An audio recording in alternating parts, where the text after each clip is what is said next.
প্রত্যেকটা মানুষ অস্থির। এর মূল এবং প্রধান কারণ হলো এই কলব এবং অন্তরে যে জিনিসটাকে ঢুকানো দরকার ওটা না ঢুকাইয়া ভুলটারে ঢুকাইয়া বসে আছে, ইনস্টল করে নিছে দুনিয়াকে। দুনিয়া ছাড়া আর কিছু তার মাথায় নাই।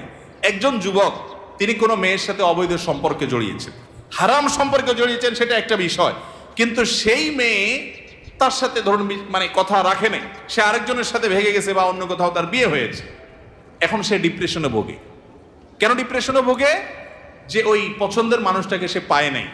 আলটিমেটলি এটা দুনিয়া, ঠিক না ঠিক? আলটিমেটলি এটা কি?